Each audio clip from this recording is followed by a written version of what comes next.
What is going on, you guys? I am back with another great film. So without further ado, let's get into it. As the movie opens in the rustic ambiance of a bustling kitchen, the cry of a newborn echoes as Mama Elena, the blonde matron, endures labor amid onions and chopping boards. Nacha, her loyal maid, hurriedly searches for a midwife, but time slips away and the third daughter, Tita, greets the world on this very kitchen table. Juan, the jubilant father, raises a toast celebrating his new daughter amidst friends and kin. Yet the joy shatters like fragile glass as he discovers the bitter truth. His second-born Gertrudis carries the blood of a mulatto. The headache and betrayal drains the life out of him, leaving his family behind. Meanwhile, Tita's incessant cries punctuates her entrance into the world, quelled only by Nacha's soothing touch. Raised in the kitchen of her birth, she watches Nacha cook, her sanctuary from dread her mother instills in her. As seasons turn and gatherings bloom, Pedro, a family face, begins to frequent their home, and his eyes are always screaming for Tita, always graced by a smile at her sight. During a grand party hosted by Mama Elena, Pedro, drawn in by Tita's magnetic pull, follows her to the kitchen. He finally surrenders to his heart, professing his love to her, and Tita, despite wanting to reciprocate, requests time to mull over it. Pedro, desperate, insists on an immediate answer, and to his relief, she whispers a soft yes. Then Tita relays Pedro's intentions to Mama Elena, who coldly dismisses the possibility of their marriage. As the last-born, Tita's duty is to care for her mother until her last breath, regardless of her own desires. On Tita's birthday, Pedro and his father appear at Mama Elena's door, intent on marrying Tita. Mama Elena, defiant as ever, offers Rosaura, her eldest daughter, in Tina's stead. The unsuspecting maid, Chencha, rushes to inform Tita, but finds herself interrupted as Mama Elena announces the shocking news to all, and Rosaura is the only one that's pleased. Pedro's father, Don Pascal, feeling very angry, confronts Pedro, who explains that marrying Rosaura is the only way to remain near Tita. Nacha overhears and shares this with the heartbroken Tita, who's left speechless and devastated. Despite this revelation, Tita can't ignore the fact that Pedro is soon to be Rosaura's husband. She refrains from attending their engagement, feigning illness, but Mama Elena punishes her by commanding her to cook for the wedding. However, Pedro tries to explain his actions to Tita, but she shuns him, and alone, she weeps into the wedding cake batter. Nacha consoles her, urging her to hide her tears from Rosaura. On the wedding day, the guests arrive. Tita congratulates Pedro, who draws her in close, whispering that he's close to his love because of her. A fleeting smile graces Tita's face, but it doesn't escape Mama Elena's watchful eyes, and she sternly warns Tita to steer clear of Pedro. As the guests partake in the wedding cake, tears well up in their eyes, a shared heartache as they sample Tita's tear-infused creation. On the night of the wedding, tragedy strikes and Nacha dies, leaving the household in shocks. Mama Elena, poised to punish Tita for the cake incident, finds herself confronted with a mournful news, and Tita, with a few close ones, organizes Nacha's funeral. That same night, Pedro, citing intoxication, abstains from consummating his marriage with Rosaura. This pattern continues with Pedro inventing excuses to evade Rosaura's advances, and we see him spending his nights gazing longingly at Tita's window. However, Rosaura eventually compels Pedro into her bed, and to flaunt her triumph, she cooks a celebratory meal, which ironically results in an unpleasant bout of food poisoning for the family. During a ranch celebration, Pedro presents Tita with rose petals. Mama Elena, fuming, demands she discards them, yet Tita, fueled by a pent-up passion, incorporates them into a dish. The meal stirs erotic feelings in all who partake. Meanwhile, Gertrudis, Tita's supportive sister, suddenly catches fire after consuming a certain dish. In a desperate attempt to cool off, wait, hold on. Did you subscribe to our channel? Come on guys, you're here, you're watching the video, help us out by hitting the subscribe button, as it really helps out me and my team to make more videos for you guys. And now, let's get back to the recap. She heads toward an old-fashioned shower located in the nearby fields. However, the flames emanating from her body causes the shower to burn down, leaving her exposed on the street, devoid of any clothing. In her vulnerable state, she tries to make her way back home while running in nude. Unexpectedly, she crosses paths with a soldier named Juan Alejandro, Alejandres, who feels a strong attraction toward her, and seizing the opportunity, he abducts Gertrudis and takes her to a house. Father Ignacio, a family priest, reveals that Gertrudis has been coerced into prostitution. Mama Elena reacts by burning Gertrudis' possessions, erasing her existence. Tita, her sister's secret keeper, hides some of Gertrudis' belongings for safekeeping and sends it off to her. In the midst of all this, Rosaura falls pregnant and gives birth to a baby boy Roberto with Tita's help.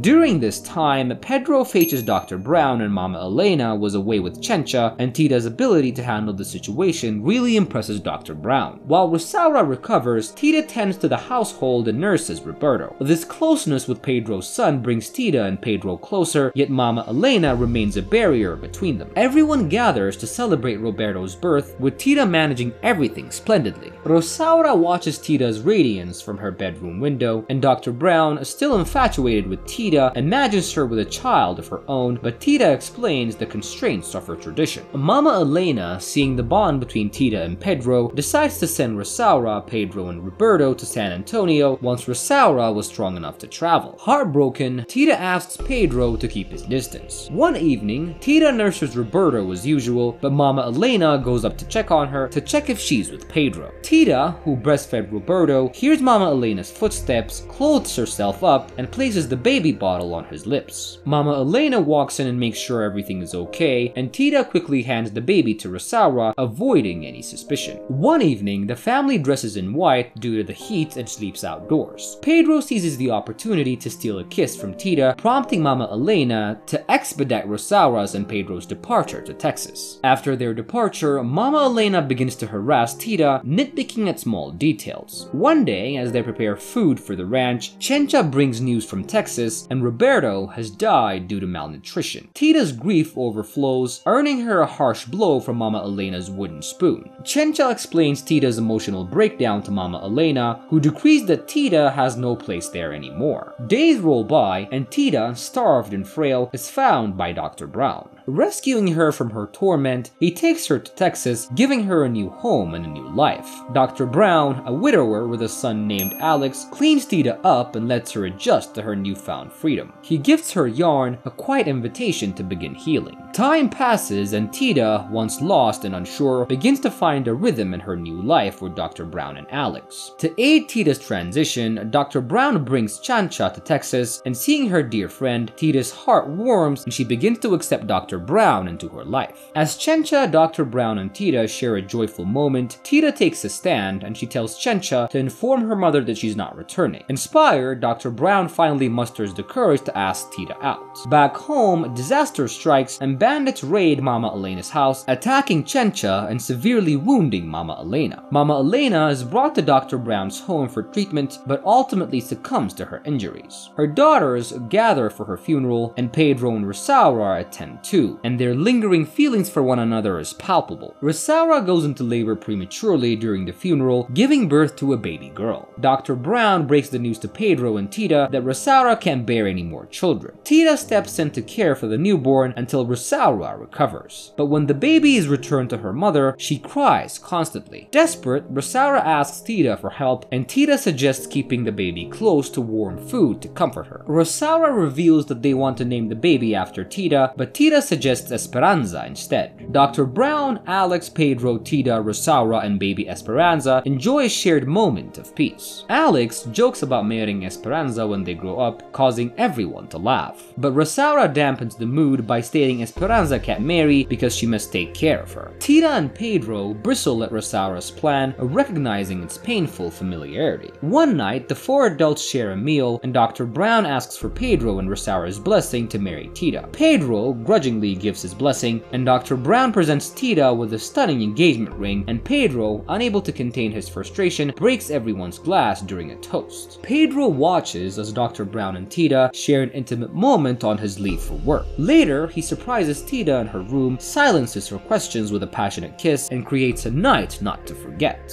Days pass and Tita fears she might be pregnant, and meanwhile, Rosaura comes to Tita for sisterly advice. She confesses that Pedro seems disinterested in her, and Tita agrees to help her with the diet plan. Suddenly, Tita is visited by her mother's spirit, condemning her for her actions and warning her of a curse on her unborn child. And terrified to hear this, Tita weeps. During another celebration at their home, Tita asks Pedro to meet her in private as she needs to talk to him. An unexpected knock on the door interrupts them, and to Tita's surprise, it's Gertrudis, and she's become a general and is married to Juan, her abductor. Tita warmly invites them in, and they all join in a festive celebration. Rosaura, however, remains judgmental, criticizing Gertrudis' lifestyle. In the morning light, Gertrudis and Tita share a sisterly talk, and looking into Tita's eyes, Gertrudis understands her hardship. Tita confesses that she doesn't want to marry Dr. Brown and fears that she carries Pedro's child. Her sister soothes her, insisting Tita is not the one to blame, and she says this because she knows the depths of Tita's love for Pedro and encourages her to reveal the truth. Pedro, overhearing their conversation, pulls Tita aside for a private talk. He confronts her about her silence and proposes that they escape to raise their child. Tita, though, reminds him of his obligation to Esperanza and Rosaura. At night, soldiers accompanying Gertrude ignite a fire, their voices waving a tapestry of song and dance. Pedro, under Tita's window, joins in, serenading her. Her mother's spirit comes back again and scolds her, but defiant, Tita refuses to listen. In anger, the spirit burns Pedro, leaving him scared. And Tita, with a tender touch, nurses him. Then Gertrude departs the next day, while Dr. Brown returns to visit Pedro. The men converse, the tension between them palpable. Pedro thanks the doctor, his words dripping with sarcasm. Meanwhile, Tita prepares a meal and brings lunch to Pedro's room. He asks her about her plans to tell Dr. Brown that she won't marry him, but Tita, in a twist, reveals that she will marry Dr. Brown and that she's not pregnant, but merely late on her period. Pedro explodes, questioning the meaning of his sacrifices. Tita then shouts back, suggesting if kidnapping was his sacrifice, he should have taken her long ago. Rosaura, sensing their tension, warns Tita to stay away from her family. Then Tita finally confronts Dr. Brown, admitting that she can't marry him. She confesses her infidelity and lost virginity, and Dr. Brown, understanding, assures her that he still wants to be her partner, but if she refuses, he'll let her go. Overwhelmed, Tita kisses him. We then move on to the final chapter years later, where Esperanza marries Dr. Brown's son. Gossip reveals that Tita stayed to fight for Esperanza's right to marry. Pedro found Rosaura dead one day, releasing Esperanza from the family tradition. Pedro and Tita reignite their romance, and after the wedding, they retreat to the guest house. There, Pedro suffers a heart attack during their lovemaking and dies. Devastated, Tita swallows matches, her body igniting in flames that spread through the property. The narrator, now revealed as Esperanza's daughter, says that upon returning from her honeymoon, Esperanza found the property reduced to ashes. But amid the ruin, she found Tita's cookbook, a legacy she passed on to her daughter. And this is where the movie comes to an end. I hope you guys enjoyed this recap. Make sure to leave me a like, leave me a comment, and most of all, subscribe to my channel. I love you guys so much, and I promise to see you on my next recap. Bye!